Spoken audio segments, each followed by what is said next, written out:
আমরা যারা কম বেশি ওয়ার্ডপ্রেস নিয়ে কাজ করে থাকি তারা প্রায়শই কিন্তু স্লাইডার ইউজ করার ক্ষেত্রে স্লাইডার রেভলিউশন নামে এই প্লাগইনটি ইউজ করে থাকি আমরা। অনেক সময় দেখা যায় যে এই স্লাইডার রেভলিউশনটি ইউজ করার মাধ্যমে আমরা নিত্য নতুন এবং অনেক আকর্ষণীয় ফিচার সম্বন্ধে বিভিন্ন ধরনের স্লাইডার আমরা আমাদের ওয়েবসাইটে ইন্টিগ্রেশন করছি। কিন্তু বিপত্তিটা বাধা ঠিক তখনই, অনেক সময় আমরা দেখে থাকি যে আমরা যে স্লাইডারটি ইউজ করছি এটি ডেস্কটপে শো করছে, এটি নোটপ্যাডে শো করছে, এটি ট্যাবে শো করছে, বাট মোবাইল থেকে আমরা আসলে যখন ব্রাউজ করছি তখন কিন্তু আসলে আমাদের যে স্লাইডারটি আছে বা আমাদের যে স্লাইডারের যে ব্যানারগুলো আছে এগুলো কোনোটাই কিন্তু আসলে শো করছে না। তো আজকে আমরা দেখবো যে কিভাবে এই ধরনের প্রবলেমগুলোর যে সলিউশনটি আছে স্লাইডার রেভলিউশনের ক্ষেত্রে এটিকে আমরা খুব সহজেই সলভ আউট করে ফেলতে পারি। ভিডিওটি শুরু করার আগে বলছি, যারা আমাদের চ্যানেলটি নতুন তারা অবশ্যই আমাদের চ্যানেলটি সাবস্ক্রাইব করতে ভুলবেন না, এবং সাবস্ক্রাইব করার পরে পাশে যে বেল আইকনটি আছে অবশ্যই বেল আইকনটি প্রেস করতে ভুলবেন না, কারণ আমাদের আপলোডকৃত ভিডিওগুলোর নোটিফিকেশন সবার আগে আপনাদের কাছে পাওয়ার জন্য। বরাবরের মতো আপনারা দেখছেন টেক টিউটর, আমি মোহাম্মদ রাফসান জানি আছি আপনাদের সাথে। চলুন শুরু করা যায়।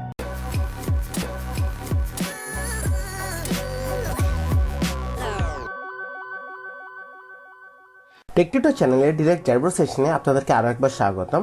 আজকের পর্বে মূলত আমরা আসলে একটি সলিউশন নিয়ে কথা বলবো। অনেক সময় আমরা দেখে থাকি যে আমাদের ওয়ার্ডপ্রেস সাইটে আমরা যখন স্লাইডার রেভলিউশনটি ইউজ করে থাকি, এটি আমাদের সাইটে ডেস্কটপ থেকে যখন আমরা দেখছি তখন কিন্তু খুব সুন্দরভাবে শো করছে, কিন্তু আমরা যখন মোবাইল থেকে আসলে স্ক্রল করছি ঠিক তখন কিন্তু আমরা দেখতে পারি আমাদের সাইটে যে স্লাইডার রেভলিউশনটি ছিল বা যে স্লাইডারগুলো ছিল সেটি কিন্তু আসলে শো করছে না। এই সমস্যাটা কিভাবে আমরা সলভ আউট করতে পারি আমরা আমাদের ওয়ার্ডপ্রেস সাইট থেকে, সেটি মূলত আজকে আমরা দেখব। তো শুরুতেই আমি আমাদের যে ব্রাউজারটিতে চলে যাচ্ছি। এখানে আপনারা দেখতে পাচ্ছেন এটি একটি সাইট যেটি কিনা আমরা ইউজ করেছি গ্রিন মার্ট থিম, এবং এখানে আপনি দেখতে পাচ্ছেন একটি সুন্দর একটি স্লাইডার কিন্তু এখানে কিন্তু শো করছে, যেটি কিনা আমরা স্লাইডার রেভলিউশন প্লাগইন দিয়ে আমরা আসলে করেছি। তো এখন আমরা যদি মোবাইল থেকে আসলে স্ক্রল করি, আপনি ডান সাইডে দেখতে পাচ্ছেন আমরা মোবাইল থেকে স্ক্রল করে দেখছি, এখানে কিন্তু এই যে স্লাইডারটি আছে এটি কিন্তু আসলে শো করছে না, যেটি কিন্তু আমাদের কম্পিউটার থেকে কিন্তু আসলে শো করছে।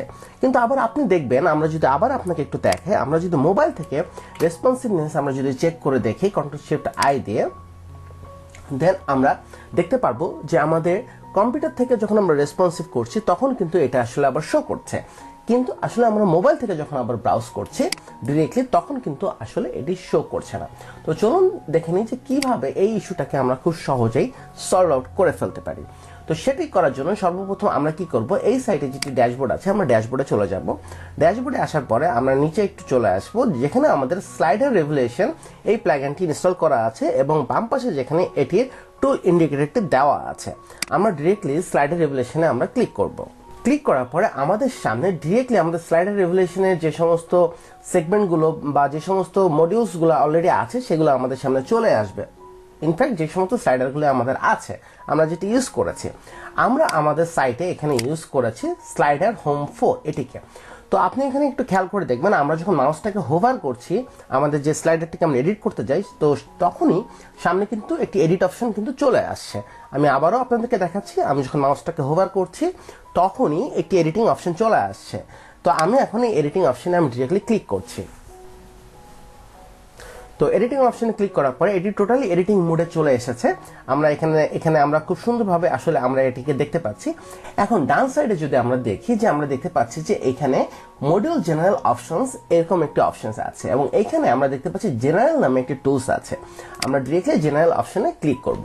ক্লিক করার পরে আমরা যদি স্ক্রল ডাউন করে একটু নিচে নামি, তখন আমরা এখানে দেখতে পাবো যে ডিসেবল অন মোবাইল নামে একটা অপশন আছে, এবং এখানে দেখতে পাচ্ছি ডিসেবল স্লাইডারটি অন করা আছে এবং ডিসেবল ক্যান বি এইটিকেও কিন্তু অন করা আছে। এখন আমরা যে কাজটি করব, এটিকে আমরা অফ করে দেব।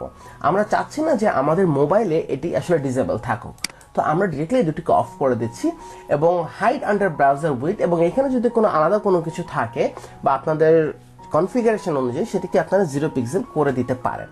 তো এই অপশন দুটোকে আমরা জাস্ট অফ করে দিয়েছি। এখন আমরা এটিকে সেভ করে দিলাম।